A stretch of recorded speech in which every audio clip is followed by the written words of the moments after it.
తెలుగు కథ వింటారా ఛానల్ కి స్వాగతం. కాకులు పురాణ కాలం నుంచి కూడా ప్రసిద్ధి కన్నవి. వెనక ఎప్పుడో ఒక కాకి అగత్సుడి కమండలం వెలగబోసిందట. అప్పుడు అందులో ఉన్న గంగ బయటికి వచ్చి నదిగా ప్రవహించింది. శ్రీరామచంద్రుడు సీతమ్మతో అరణ్యంలో ఉన్నప్పుడు ఒకనాడు ఒక కాకి వచ్చి సీతమ్మ తల్లి తల మీద పొడిచింది. రాముడికి కాకి మీద ఆగ్రహం వచ్చింది. దగ్గర ఉన్న గడ్డపరక ఎత్తి కాకి మీద విసిరాడు. కాకి భయపడి 3 లోకాలు తిరిగింది. రక్షించేవారు లేక ఆఖరుకు రామచంద్రుణ్ణే శరణు వేడింది.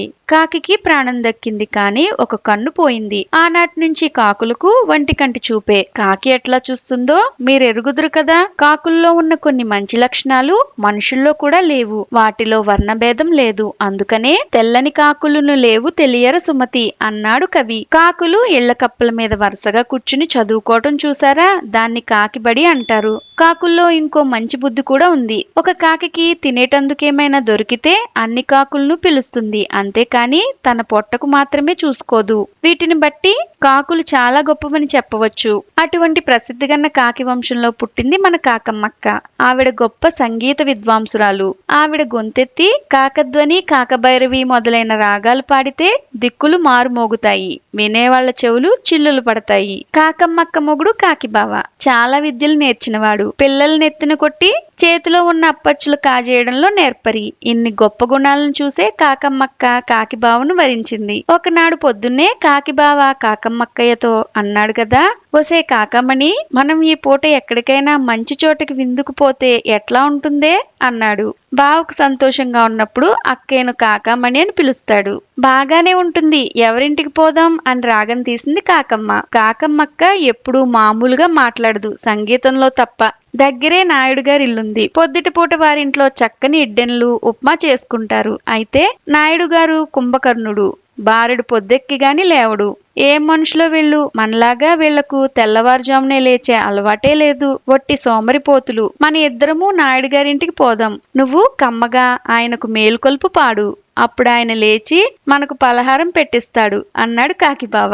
నాయుడు గారి ఇంటి పక్కనే వేప చెట్టు ఒకటి ఉంది. దాని కొమ్మ ఒకటి మేడ మీదకు ఉంది. ఆ కొమ్మ మీద కాకి దంపతులు కూర్చున్నారు. ఇద్దరు గొంతులు కలిపి ముచ్చటగా నాయుడు గారికి మేలుకొల్పు పాడను ఆరంభించారు. కా కా కా కా క్రా అక్రా కిర్ క్రీ క్రా క్రా కా ఆ కా కా అంటూ కాకిపాటను ఆరంభించారు. కాకిపాటకు ఎంతటి వాడైనా నిద్ర లేవాల్సిందే. కాకిపాట ఋషుల తపస్సును కూడా భగ్నం చేయగలదు. కానీ నాయుడు గారు ఎద్దుమద్దు స్వరూపం. అందుచేత ఆయన కాకి దంపతుల పాట లక్ష్యం చేయకుండా గురక పెట్టి నిద్రపోతున్నాడు. అందుచేత మన కాకి దంపతులు స్థాయి హెచ్చించి రాగం మార్చి ఇంకో మంచి పాట ఆరంభించారు. కాకభైరవి ఆలాపన జోరుగా సాగింది. అంతకంతకు పంచమ స్థాయికి వెళ్ళింది.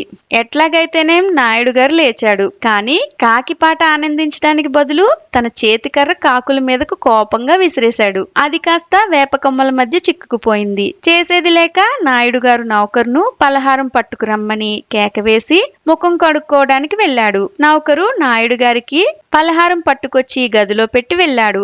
6 ఇడ్డెన్లు, కమ్మని నెయ్యి, గారెలు, బిస్కెట్లు, వెన్న అన్ని పళ్ళెంలో ఉన్నాయి. కాకిబావ కాకమ్మక్కయ్య చెట్టు మీద నుంచి దిగివచ్చి పలహారం ప్రారంభించారు. కాకమ్మక్కయ్య ఒక్క ఇడ్డిన ఒక్క గారి తిన్నది. కాకిబావ మాత్రం దిట్టంగా తిన్నాడు. అయితే ఇద్దరు వెన్న నంచుకున్నారు.